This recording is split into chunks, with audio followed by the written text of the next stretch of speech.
Hoje nós entramos no primeiro capítulo de Neemias.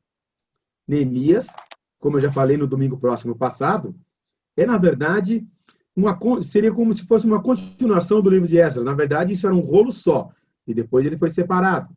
Então, para quem tem Bíblia aí, tá? Me ajuda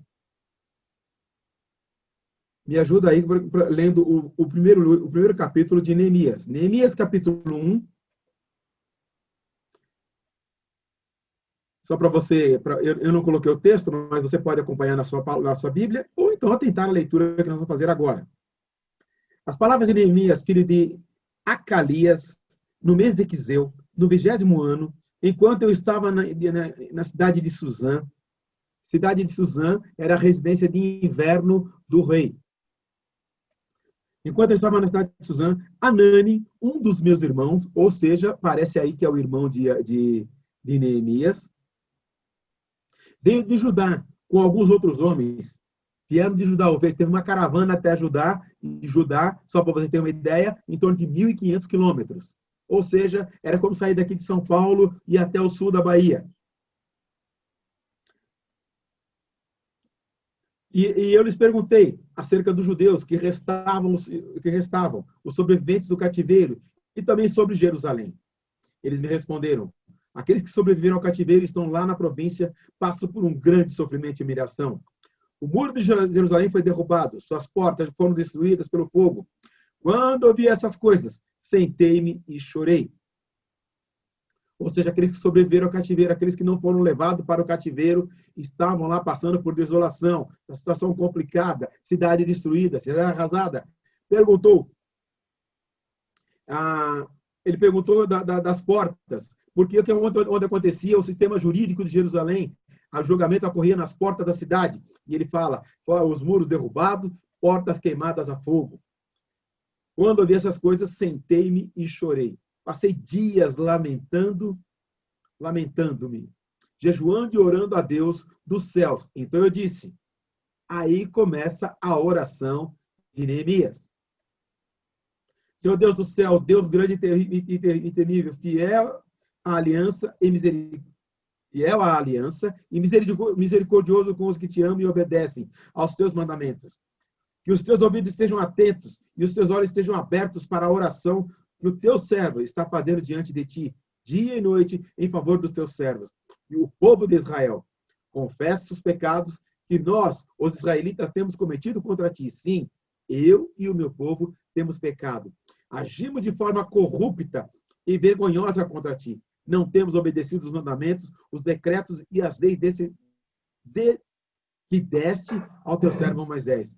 Lembra-te agora que disseste a Moisés, seu servo, se vocês forem infiéis, eu os espalharei entre as nações, mas se voltarem para mim, obedecerem aos meus mandamentos e os puserem em prática, mesmo que vocês estejam espalhados pelos lugares mais distantes debaixo do céu, de lá eu os reunirei e os trarei para o lugar que escolhi, para estabelecer o meu nome. E aí ele vai. Essa é a oração de Neemias. Para a gente entender o que está acontecendo, para quem não acompanhou até aqui, ou para quem perdeu alguma parte, nós vamos estar falando, em primeiro lugar, é lógico, da força e da liderança de Neemias.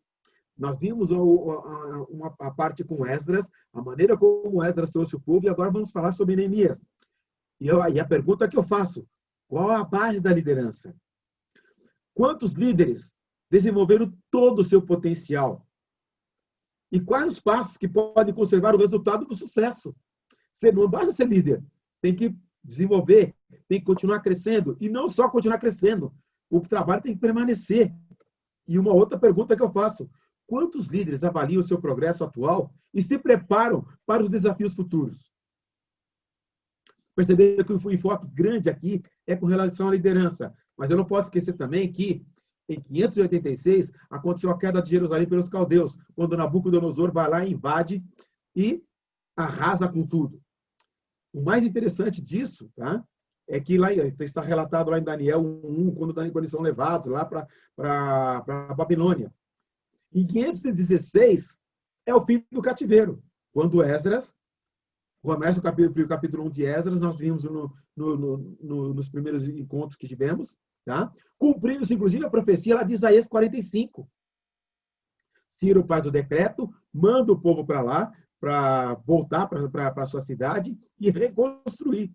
O mais interessante disso, tá, é que sai uma turma que vai junto com Zorobabel. Esse grupo vai com o propósito de reconstruir o templo. Lembra que eles lançam os alicerces do templo, restabelecem o culto, começam a cultuar o Senhor. Tá? E, nesse processo, tem um problema. Tem um grupo que está lá, que é um grupo, inclusive, de judeus. Tá? Um grupo de samaritanos que manda uma carta para o rei e a obra para. Tá? A obra do templo, esse pessoal que para a obra e a obra vai começar depois, com a chegada de Esdras. Detalhe interessante. Segundo os historiadores, é em torno de mais ou menos 59 anos depois que a segunda leva vai, que é a descida de Esdras. Depois desse período, dessa leva que foi com Esdras, tem uma outra leva que desce agora, que é a leva que desce com Neemias. Você lendo o capítulo todo, você vai perceber que a oração de Neemias é respondida, e é respondida de maneira maravilhosa. O que acontece? O Neemias, é bem interessante que ele fala que ele era, quem era Neemias? Ele diz que ele era copeiro do rei. Copeiro do rei, gente, é o cara que fica ali na presença do rei. Toda vez que o rei vai beber alguma coisa, porque havia uma disputa terrível com relação ao reinado, havia uma busca pelo poder, já falei isso algumas vezes, só apenas ratificando, e o rei era um cara que estava em risco de morte o tempo todo. Ou seja, o pessoal queria que o rei morresse. Se você pegar aquela sequência de reis que eu já falei, havia os usurpadores que usurpavam e queriam o trono. E o Neemias, que era o copeiro do rei, o rei ia tomar vinho, por exemplo. O Neemias vinha com a bandejinha, com o vinho, 2 copos, o do Neemias e o do rei. O vinho que o rei ia tomar, o Neemias colocava no copo, tomava. O rei olhava para o Neemias, dava um tempinho, como não morreu, o rei podia tomar. A comida do rei, o Neemias tinha que comer. Não porque era melhor, veja que eles estavam lá como exilados da sua terra, como cativos, presos, e ele estava servindo ao rei. Acredita-se que essa servidão de Neemias foi em torno de, ele devia ter aproximadamente 24 anos. No significado do nome Neemias, Deus é meu deleite.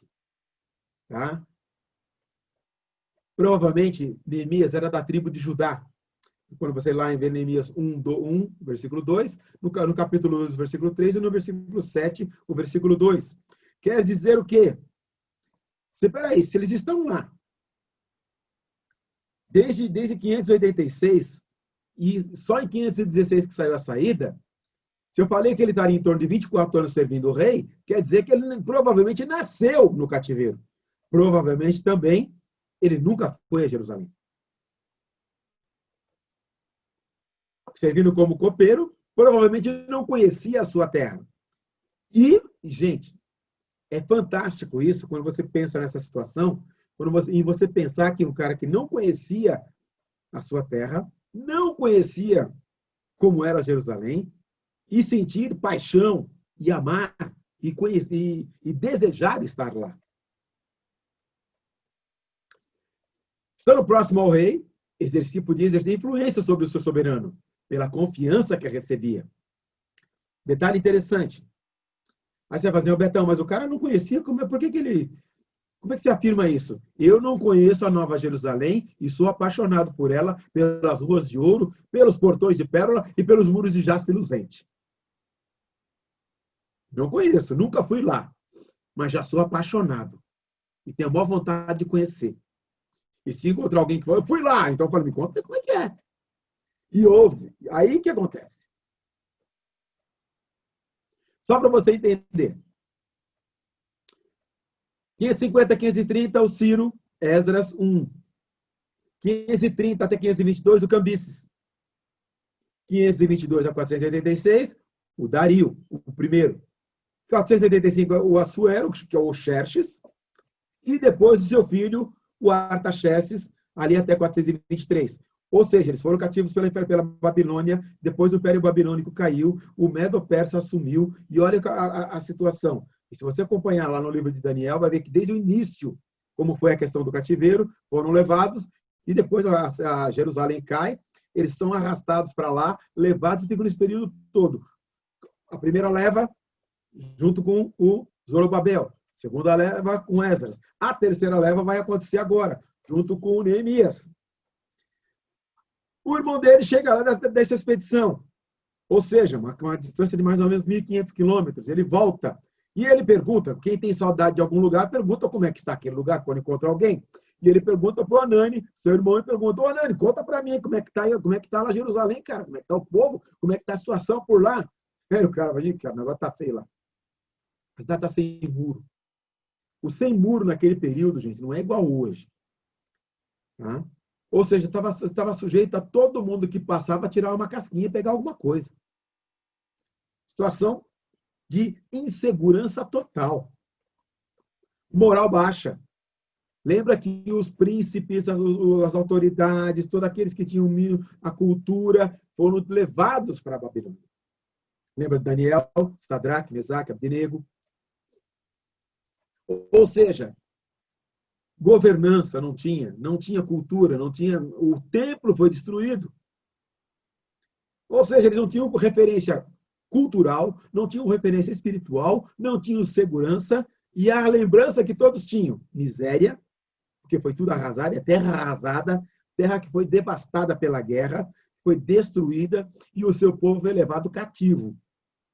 Não sobrou nada. Moral do pessoal baixa.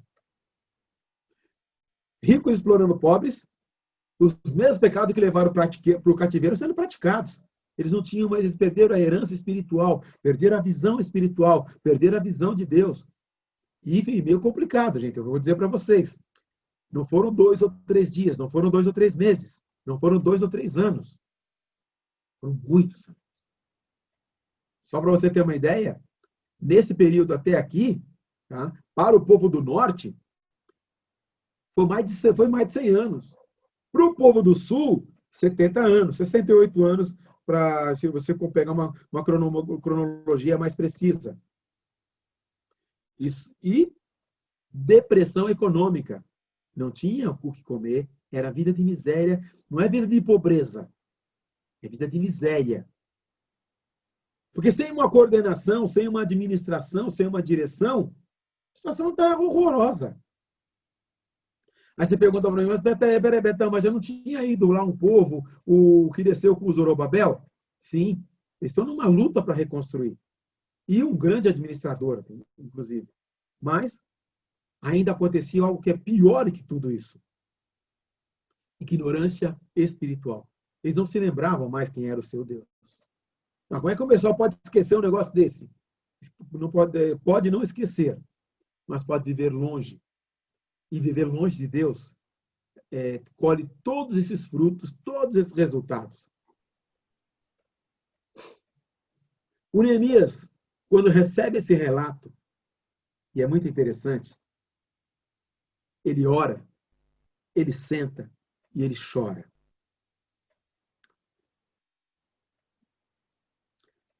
Quando ele senta e chora, ele mostra, em primeiro lugar, uma coisa muito legal, que é misericórdia. Misericórdia invade o coração dele. Algumas pessoas têm o dom da misericórdia, mas nem todo mundo consegue ser intercessor. E nós vemos aqui na pessoa de Neemias, não apenas um líder, não apenas alguém que tem um relacionamento com Deus. Veja que ele nasceu no cativeiro. Só pela lembrança e pelo amor que ele tinha pela cidade de Jerusalém. Ele se assenta e chora. Assentei-me e chorei. Lamentei por alguns dias. E estive jejuando e orando. É bem interessante isso, essa questão do compadecer-se do outro. E, meu querido, nós temos na igreja um grupo que é o grupo dos intercessores. É um grupo de mais de 100 pessoas que dedica o tempo para a intercessão, para a oração, para a busca da face do Senhor e para orar pelos irmãos. Mas para você orar por alguém, você tem que se compadecer dessa pessoa. Você tem que ter misericórdia, que é uma coisa que é buscar ou sentir o que ela sente. E Neemias, ele tem isso. Aí você vai dizer, tem o dom de misericórdia? Não, não é o dom de misericórdia porque o Espírito Santo ainda não havia sido derramado sobre toda a terra. É amor e paixão mesmo. Ele, ao ouvir o relato de Anani, o seu irmão, ele entra nesse processo de misericórdia, de ver a situação do povo, na situação que o povo está. E ele senta e chora diante do Senhor. Ele clama ao Senhor. E na oração de Neemias, é muito legal a oração de Neemias, depois você dá uma lida com cuidado, com carinho. Na oração de Neemias, ele tem um posicionamento que é muito legal. O posicionamento de Neemias é o posicionamento em primeiro lugar. Eu pequei. E o teu povo pecou. Quando você fala o seu povo pecou, eu pequei e o meu povo pecou, gente, a gente tem que aprender uma coisa, uma dinâmica que é bem interessante. Você conhece as pessoas que são humildes pela maneira como elas falam das coisas. Aconteceu uma coisa ruim. O cara assume. Eu e o fulano fizemos. Coisa boa. Não traz a honra para si. Olha, o fulano e eu. E no caso da oração de Neemias, ele começa a oração dizendo, pedindo perdão pelo pecado dele e depois pelo povo. E quando você entra na presença de Deus, ai, Betão, então eu posso entrar na presença de Deus? Eu vou dar uma dica para você, você nunca mais sai da presença de Deus. Quando você entregou teu coração para Jesus, quando você entregou tua vida para Jesus, quando você convidou Jesus para entrar na sua vida, você entrou na presença de Deus e não vai sair nunca mais. Não precisa orar, Senhor, agora entrando na tua presença, não. Você não sai mais da presença de Deus. E é legal quando você entende essa consciência e quando você cresce espiritualmente a ponto de entender que você não sai mais da presença de Deus e agora você vai começar a andar na presença de Deus. E a tua visão muda. E o teu comportamento muda. E vai saber que Deus está caminhando com você. Você talvez não tenha entendido ainda, o Deus Todo-Poderoso, o mesmo Deus que tirou o povo lá da terra do Egito, o mesmo Deus que fez os milagres, o mesmo Deus que faz milagres, o mesmo Deus que mandou Jesus, o mesmo Deus que enviou o Espírito Santo, o mesmo Deus que faz milagre ontem, hoje e eternamente, que muda a história da humanidade, que transforma a história de vidas e que muda vidas. Esse Deus que tem todo o poder, que criou terra, céu e mar, é esse Deus que está com você. É o Deus que fala, mar, te acalma e o mar se acalma. É o Deus que abre o mar e o povo passa em terra seca.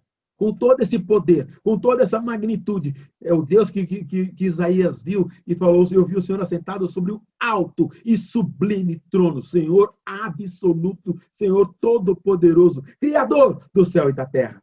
E é diante desse Deus que Neemias se assenta e chora. E clama pelo seu povo. E fala, pede pelo seu povo. E ele, olha que legal, ele não fica murmurando.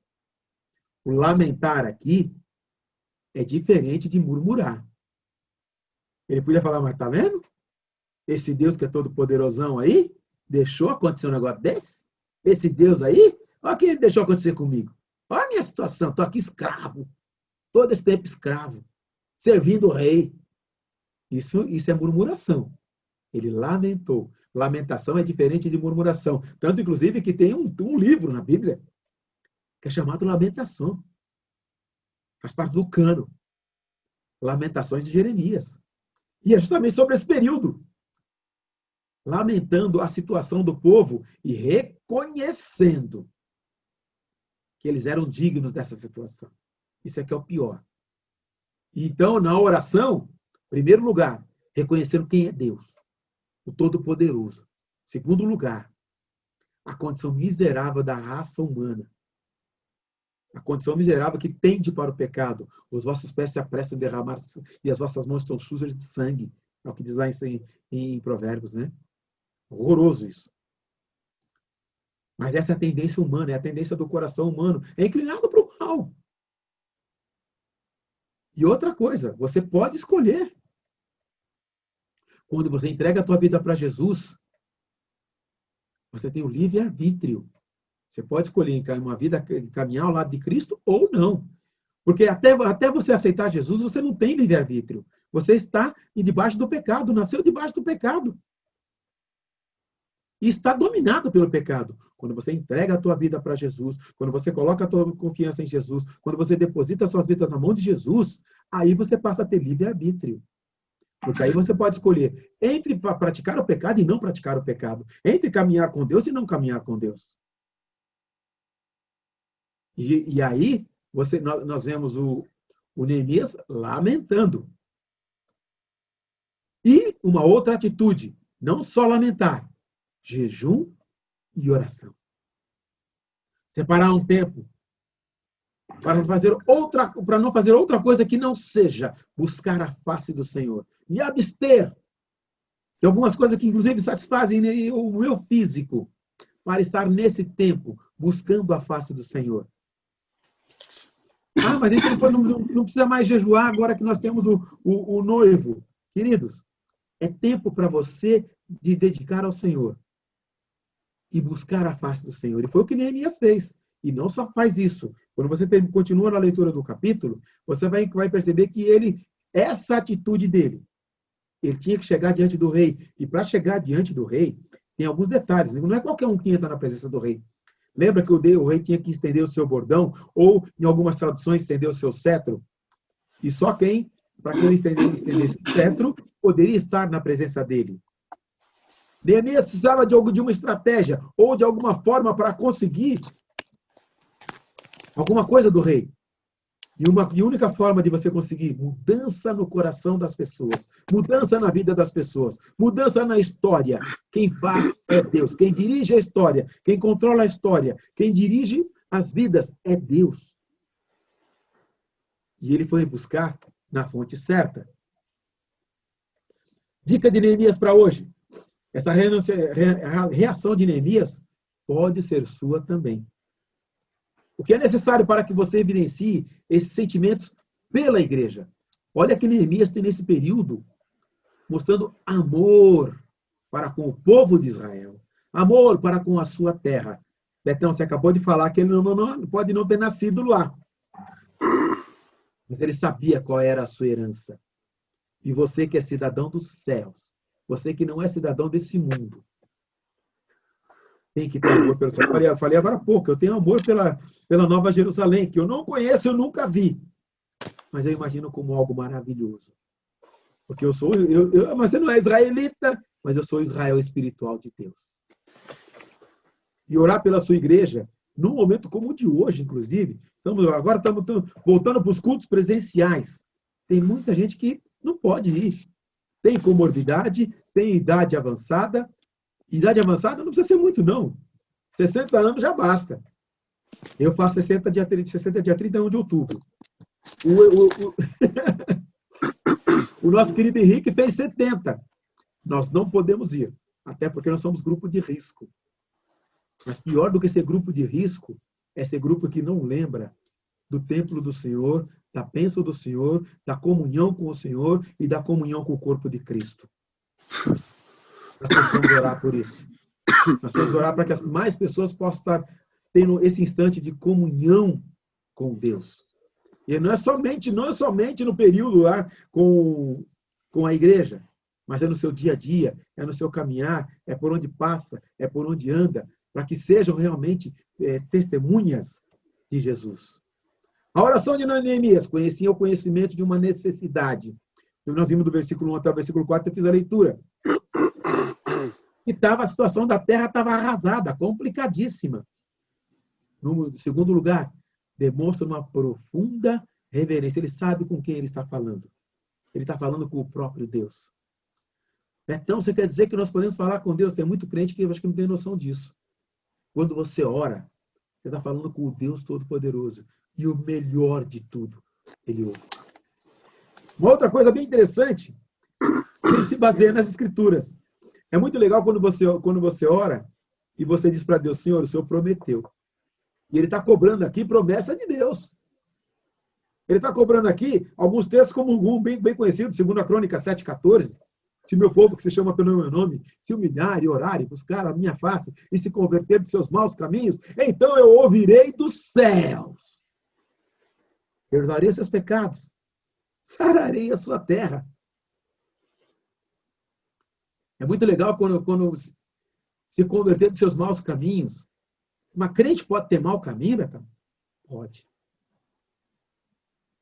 Crente pode ter mau caminho? Às vezes sim. E ele diz, essa oração dele é pensando nisso. Opa, peraí, o Senhor disse que se a gente buscar, o Senhor vai ouvir. E o que ele fez? Ele se colocou diante do povo de Deus e clamou pelo povo. Confissão, confessou o pecado. Gente, a gente fala de respiração espiritual. Deus não usa vaso sujo. E a única coisa que impede o nosso relacionamento, a nossa comunhão com Deus, chama-se pecado. O pecado afasta de Deus, o pecado distancia de Deus, o pecado leva para a condenação. Israel está colhendo os frutos do seu pecado. Aí, o distanciar-se de Deus, o afastar-se de Deus. A consequência foi essa. E outra, persistia nos pedidos. Ele vai lá e insiste. E, gente, não existe esse negócio de eu vou fazer Deus me obedecer. Não. Deus obedece você. E Esdras reconheceu isso. Gente, agora vamos bombardear a janela, a porta do céu. E Deus vai ter que nos ouvir, Deus vai ter que fazer. E Deus vai ter que se mexer. Não. Não existe isso.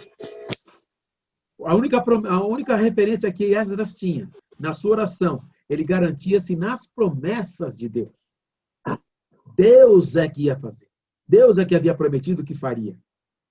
Deus é que havia prometido que, se o seu povo, que se chama pelo seu nome, se humilhasse e orasse, e se convertesse dos seus maus caminhos, então ele ouviria do céu.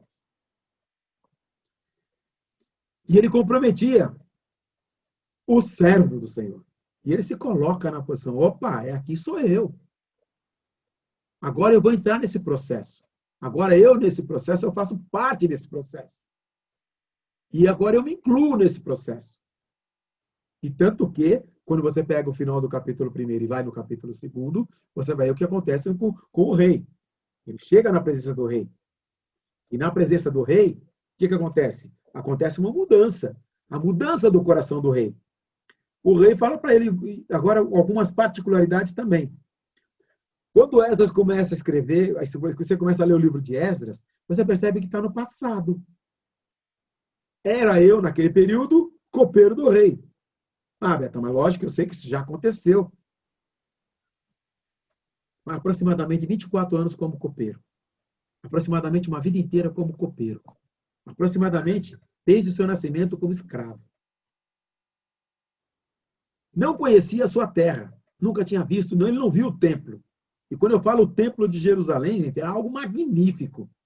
Era algo que era referência, não só para o povo de Israel, para todos os povos à sua volta.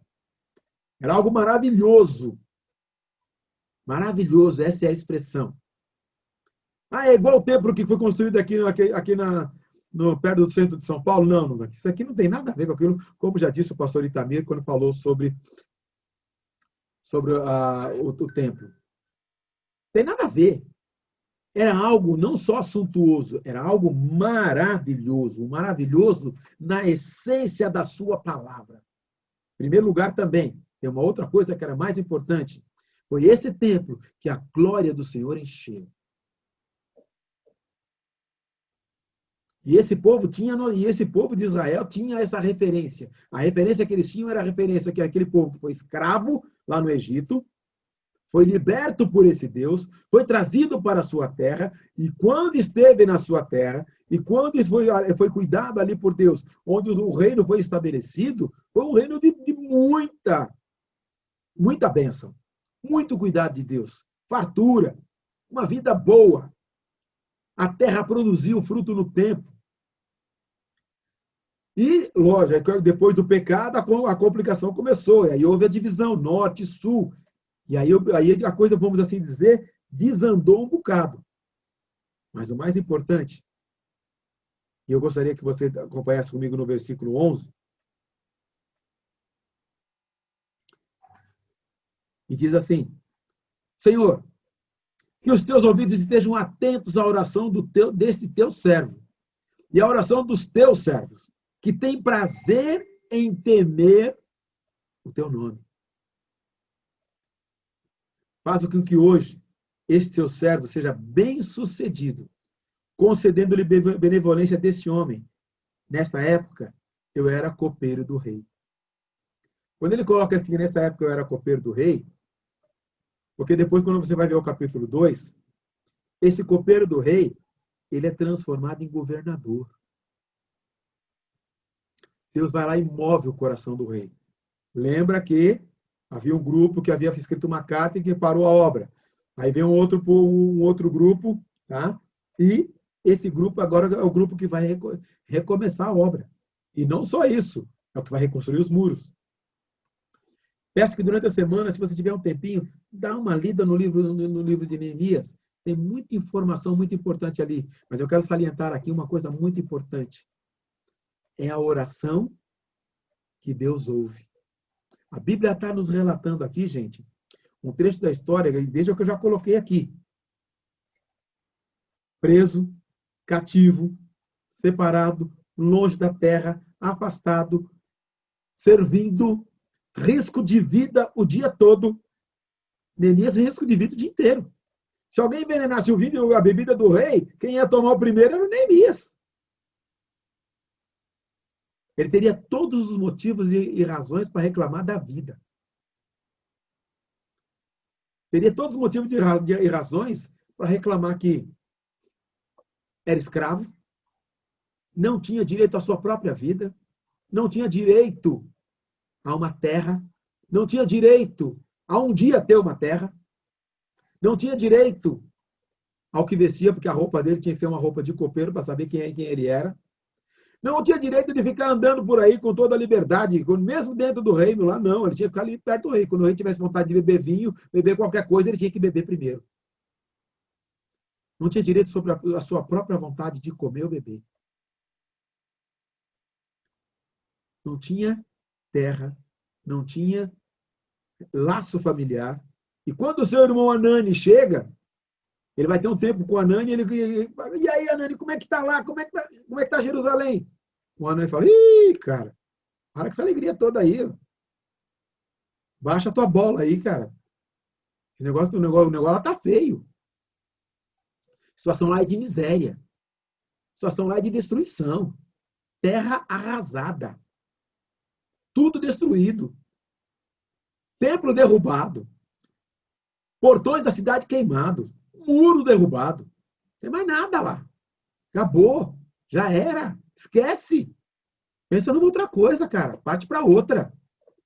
Pensa em alguma coisa que você pode seguir em diante. Aliás, eu só estou no lugar dele e falo assim, cara, cai na real, cara.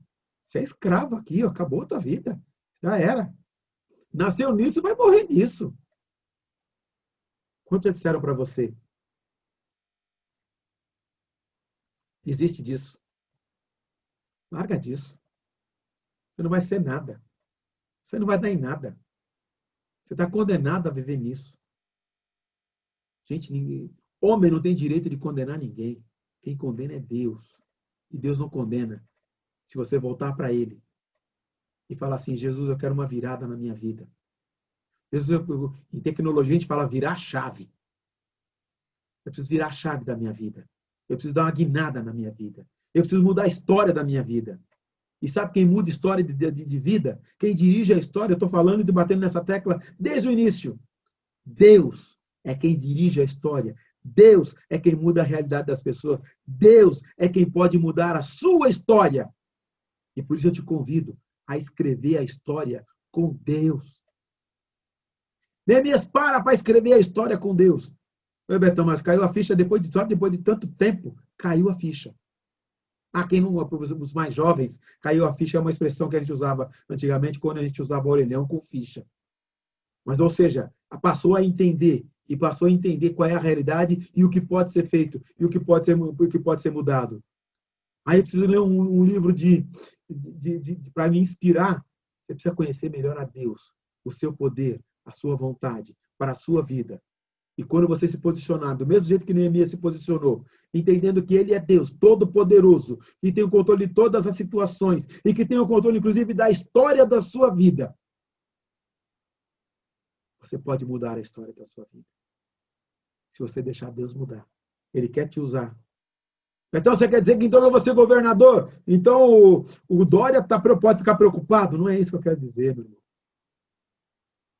O Dória está num poço sem fundo. Eu estou falando aqui de algo maravilhoso, de uma vida maravilhosa. Em primeiro lugar, é na presença de Deus, o Deus Todo-Poderoso, que não só controla, mas ele dirige a história, inclusive a história da sua vida. E é um Deus que pega as coisas loucas desse mundo e confusas, porque para se revelar a esse mundo. Por isso, meu irmão, se prepara. E se prepara que você pode estar servindo, pode estar com a bandeja na mão. E vai ser o momento que Deus vai dizer, sai daí. E quando Deus der essa palavra para você, de ordem, sai daí, reconhece a situação em que você está, para a mudança que Deus vai fazer na sua vida.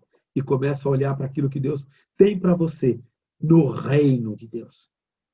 Reinando com o Todo-Poderoso, com o Todo-Soberano, reinando com o Deus maravilhoso que muda a história e que atende à oração. Quer experimentar um pouquinho de misericórdia? Depois manda um e-mail lá para intercessão@conexãoprimeira.org.br. Fala, eu quero fazer parte desse grupo aí. E você vai começar a receber os pedidos de oração da igreja. E não só isso. Você vai começar a receber também as respostas de oração que Deus tem feito na nossa igreja. Nós temos visto milagres maravilhosos. Deus mudando a história de pessoas, Deus mudando a vida de pessoas, mesmo no meio da pandemia. Mesmo no meio da pandemia, nós temos Deus abrindo portas de emprego, Deus restaurando casamentos, Deus restaurando vidas, Deus restaurando comércio. Mas o comércio está tudo fechado. Não, gente, Deus está fazendo milagre hoje. E abençoando vidas, transformando vidas, modificando vidas e salvando vidas. No meio da pandemia. Em transmissão online, Deus salva. Deus está transformando vidas, Deus está alcançando vidas. Deus está usando a ferramenta da internet para salvar vidas. Por isso, meu querido, comprometa-se com o Senhor. E comprometer-se com o Senhor, estar envolvido com o Senhor, estar andando, caminhando com o Senhor, é o que Neemias fez. Foi exatamente o que Neemias fez. Primeiro, reconheceu, sou pecador, eu pecador. Além do pecado do povo, ele confessou primeiro o seu pecado. Confessou o pecado do povo e mudou de atitude. Qual foi a atitude de Neemias? Jejuou e orou. E hoje insistiu. Senhor, o Senhor prometeu que ia cuidar de nós. Cobrar de Deus não aquilo o que Deus já prometeu para você. Ele prometeu que cuidaria de você se você caminhasse com Ele. Ele prometeu que cuidaria da sua família. Deus prometeu que cuidaria da minha família, Betão? Ele prometeu, sim. Aquele que o busca, buscar-me-eis e me achareis quando me buscares de todo o vosso coração. Você precisa conhecer melhor a Deus. Betão, mas eu estou na igreja já faz mais de 40 anos de crente. Não é tempo de conversão, não é tempo de participação em culto. É tempo de comunhão com Deus. De relacionamento com Ele. De proximidade com Ele. De experiências com Ele. Mas eu nunca experimentei isso. Começa hoje. Começa agora. A mudança é a partir de agora. A mudança na vida de Neemias começou a partir desse momento de oração, desse momento de busca.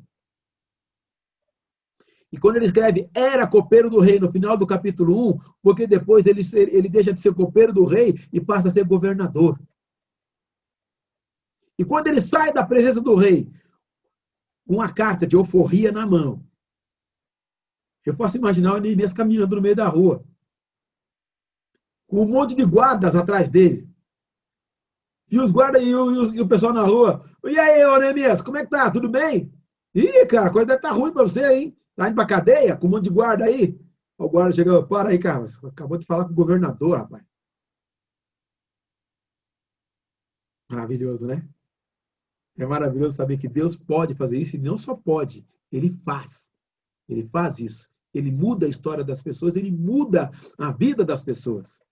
Estou falando aqui, gente, da história de um homem que simplesmente teve a sua vida mudada. E o relato bíblico é para você perceber que, inclusive, que tudo que já foi no que aconteceu no passado, inclusive, é fato histórico que as escavações e os historiadores mostram que aconteceu. É mais maravilhoso ainda. Não é simplesmente uma história ou uma lenda, é fato histórico. O que Deus fez na vida de Neemias. E não só na vida de Neemias, ele pode fazer na sua vida também. Ele pode fazer na história da sua vida, na história da sua família. Roberto, você está prometendo que isso não é confissão positiva, não, cara? Não. Eu só estou dizendo o que Deus pode fazer. E só estou dizendo que ele é fiel e ele é verdadeiro hoje. Ah, mas você não conhece a minha história, você não sabe a situação que eu estou vivendo. Eu não conheço a tua história e não conheço a tua vida. Eu conheço esse Deus. Estou conhecendo ele cada dia melhor. E estou aprendendo dele. E estou dando a dica para você. Ele é fiel. Mesmo quando você é infiel, ele permanece fiel. E ele não muda.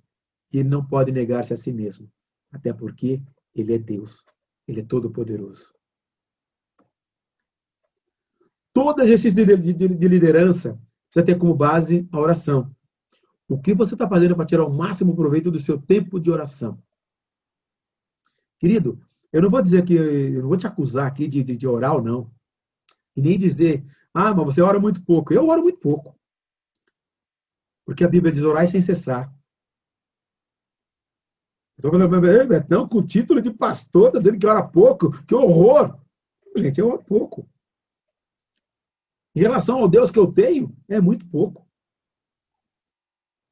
Eu não conheço a tua vida, não conheço a tua história, não conheço como é que é o teu tempo de oração e não sei como é que é o teu relacionamento com Deus.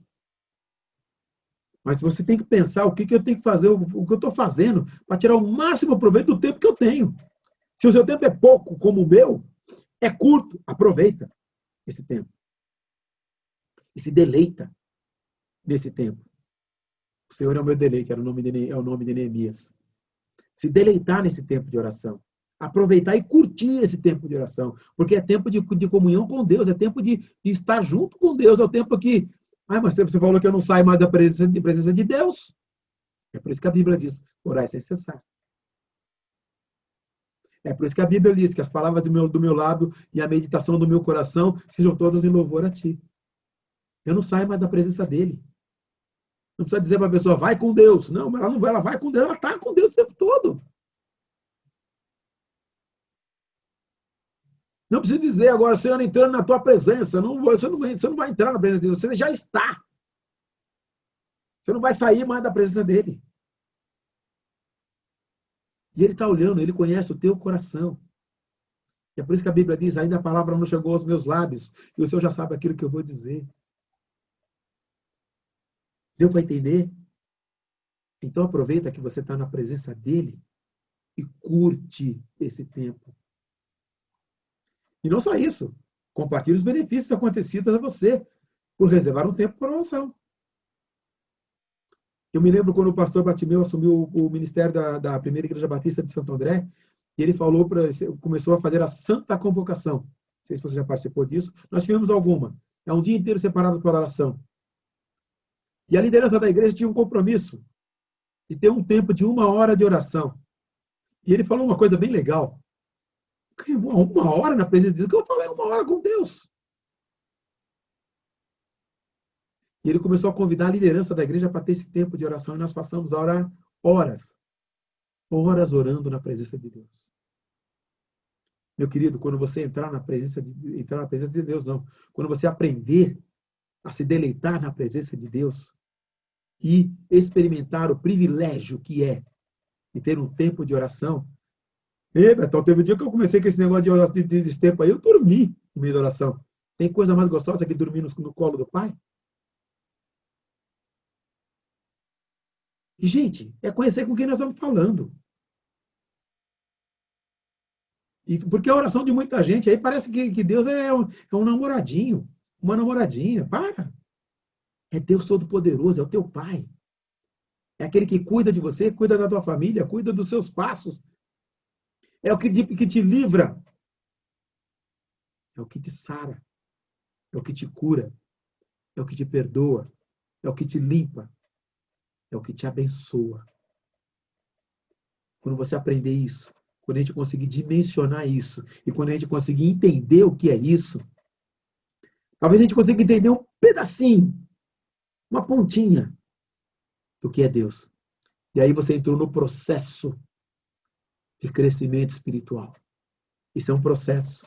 Isso é um caminho. Isso é uma direção. A ideia é essa. Esdras entendeu isso. Neemias entendeu isso. E aí o povo de Deus, quando começar a entender isso, começa a mudar a sua história.